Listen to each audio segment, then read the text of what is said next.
So I'm pretty sweaty right now. I'm just coming back from the gym. So, but as I was walking back, um, I was thinking about loyalty. And I'm going to read the section here on page 129, A Good Listener. But I was thinking about loyalty and how we value it in people and how what loyalty means is somebody that has your back and really will stand up for you no matter what, right? I mean, and take a moment right now to just consider like what it means for somebody to be loyal to you. And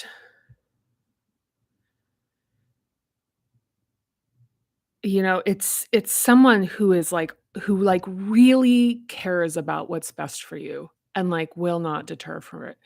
Even when it's, like, nonsensical. Like, that's one of the things about loyalty is that somebody will stand up for you even in cases when they know you're, like, maybe, like, not completely right, but the principle of just having your back. So just, because the thing I was thinking about is I was thinking about how I don't like to, like, really aggressively call people out.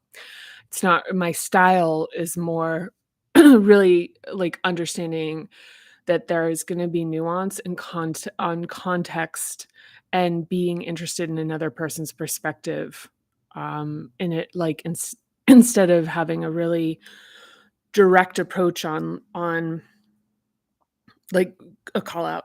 And I thought, "Well, what's the one thing I would call somebody out on? And what's the one thing I do or what's something I do tend to call people out?" And the one thing that is consistently I do not co-sign on is,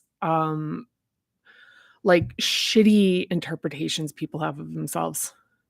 So if you know me in my personal life, you know that I'll say I won't co-sign on that, or I'll say, like, "Let's reframe this," because it's actually, at this point, something that I can't really stand to hear, is when people speak badly of themselves.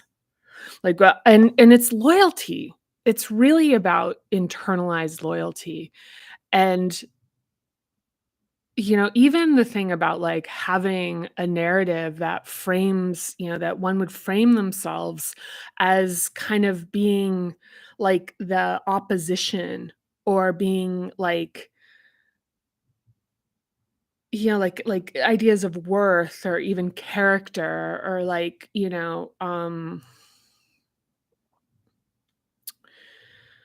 like, things that are even considered ethical to not explore what the reason is why somebody would actually do something.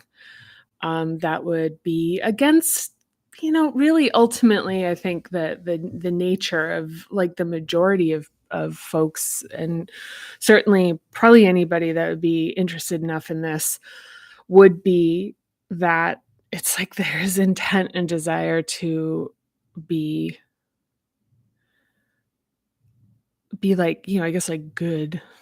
It's just like, you know, but anyway, I'm just gonna read this is a really short section. I'm just coming in for a quick minute here. This one it's called A Good Listener, and it's like a paragraph long. And this also has to do like my take on this, I was thinking about it as I was walking over, or back home, however you wanna put it, is about this also as a relationship we have with ourselves. So I'm going to read it first and I'm going to talk to it. So, a good listener. So, as kids, people who listened to us and took an interest in what we had to say without interrupting and correcting were treasured. Grandparents, teachers, or anyone who would just listen with complete attention. Like, just think about how that feels to have somebody really be like, wait. Something special happens when we're listened to. We feel seen, accepted, and validated. When we're not heard, we feel invisible and lonely. And when we don't express and process our experience and thoughts, our shame, grief, guilt, and fear can fester and grow. Take a moment and think of the people in your life who listen to you and make you feel understood. Do you actively honor them and let them know how much they mean to you? Growing up, were your parents too busy, or were they able to give you the time and listen to you? Did you have to fight to be heard? One interview told me, "My mother loved me very much, but she could not slow down to listen, so my aunt became my sounding board. Looking back, in many ways, it feels like my aunt saved my life." So, this was a topic in the interviews for the book, the one-on-ones that I did with folks, and because the actual exercise was me listening to them, it often came up. It was so noticeable to have me in a, like, actively doing an exercise where I was listening to them, like, with rapt attention, without any, like, notion of steering what they were gonna say.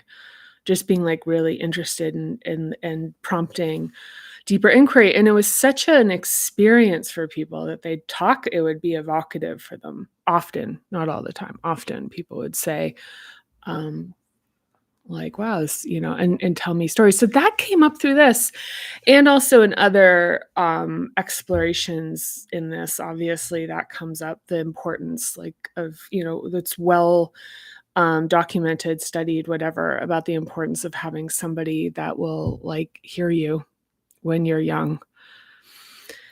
Um, but the shift I wanna make on this, sort of the postscript, the PS on this, is about being a good listener to ourselves. And, I think oftentimes I know when I have been really dominating a conversation or really talking a lot and feeling that I can't stop, it comes from a hunger to be heard. It's like, if I retrospect, because like when I was doing it, it was really unconscious and that I couldn't help myself. And often, oddly enough for me, or noticeably for me, when I do that, it tends to be with people who are more senior to me. Like I have a thing where it's like I'll do that, where I'll like really try to be like delightful and have lots of things to say and be processing and really want to be seen and heard by people who are more senior to me. So be interested to see how that plays out right now, if that still is something that exists. But to just but to internalize that relationship with hearing ourselves before, because there, and this is a preempt, like this is a pre foreshadowing of where we're going to go, where we continue to drive towards, which is the ability to not have a solution for something. So to just be receptive. So in this case, where we're listening to what's the emotions that are naturally arising, the feelings that are coming up in the body, instead of trying to fix it, being curious about it. So being curious and listening to ourselves. So a lot of this is like, well, how do we find someone to listen to us? Which is, yes, a part of it, certainly, and cultivating relationships where there are people. But even if that's not accessible, like which, sometimes it's like the process that we go in here with Parinama and with any type of real transformational work is that we like shift our reality, like the people who are around us change because we change, and as a result of it there can be like painful fallings away of people who are no longer a match for where we're at, and just we can't relate to each other anymore. It becomes just like on both sides it's difficult, or sometimes just one. Um but and then you find yourself like kind of magnetizing people who are responding to kind of the headspace, or the like vibrational quality that some people call it, but and that takes time. Like that's like a tectonic plates or maybe it happens spontaneously. I don't want to be like limiting about it, but there is kind of a kind of shifting of it. And maybe for some people it doesn't take any time. I don't know, but I've yet to see it take no time. But I want to remain open to the fact that that could happen. For folks, maybe all folks. I want to be receptive, or I want to remain receptive that that's something that could happen to everyone, though.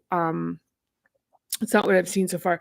So the point is that the listening, the hunger to be heard is something that it's a capacity we can build within ourselves is to hear ourselves, to hear what you want.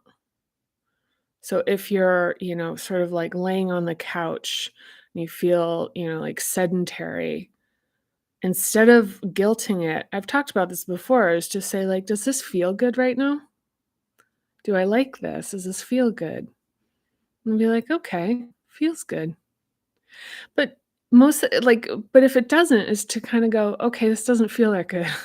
Like, and some hacks for if you're sedentary, and you want to start moving and you feel inertia holding you down, even if you're, say, like, you're on your phone or you're reading something, actively, like, so one of the things you wanna shift into is feeling like you're in active control, you're in conscious control of your personhood.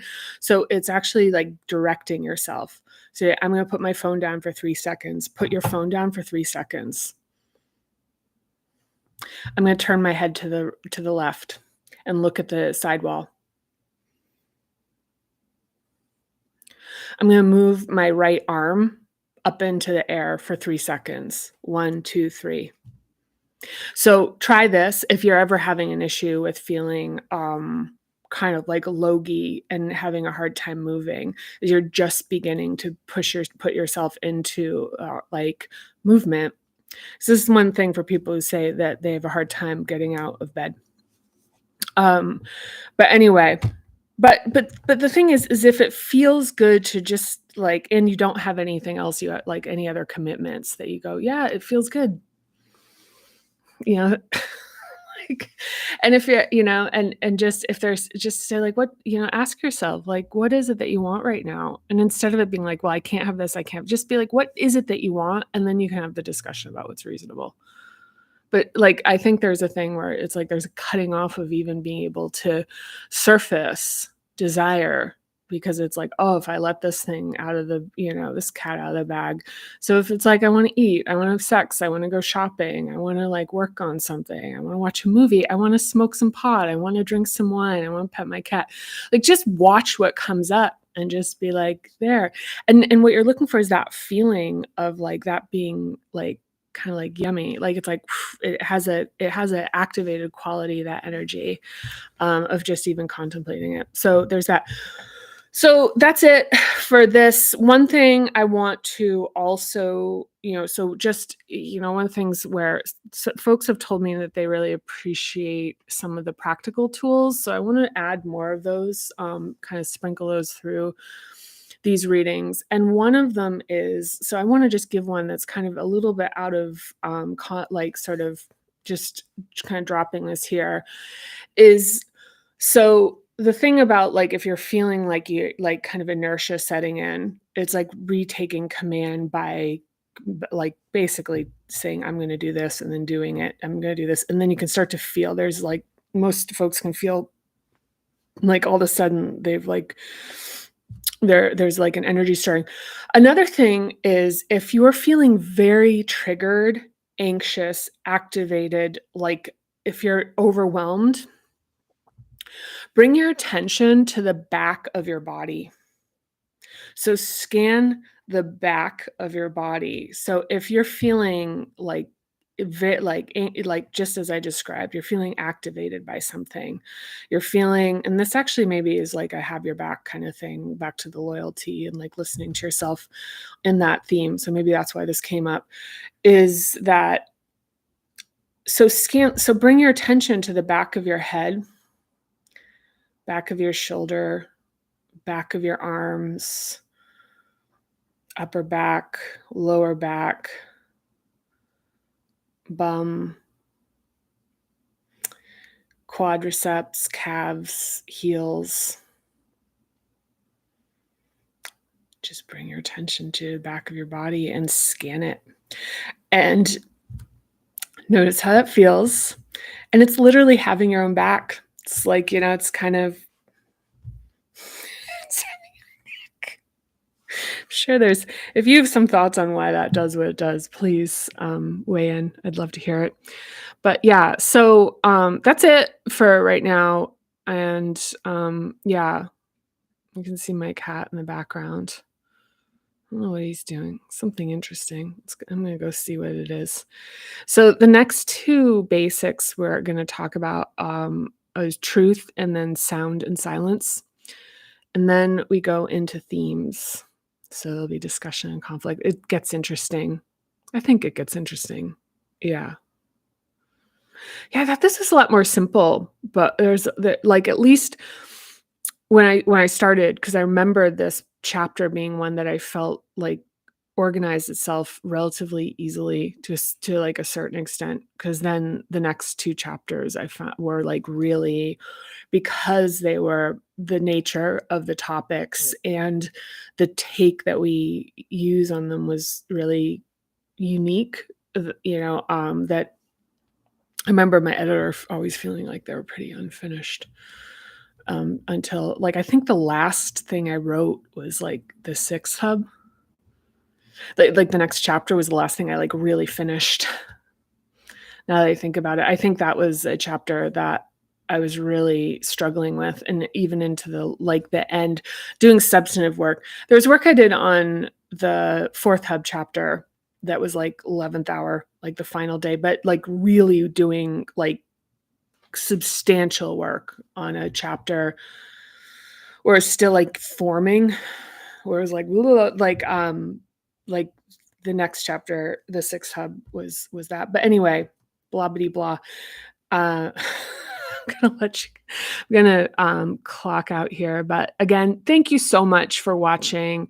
It means so much to me. I want you, and my hope is that you feel how much love I have for you and how much it means for my own process, everything that motivates me personally in this, to feel a connection with how this connects with you, and in however way that is, like, how that creates something that is just, like, amplifying and meaningful for me in a way that is transcends anything I've really ever experienced before. So, sending you a lot of love and appreciation. All comments receive responses, and all interaction is appreciated. I'll talk to you soon. Bye.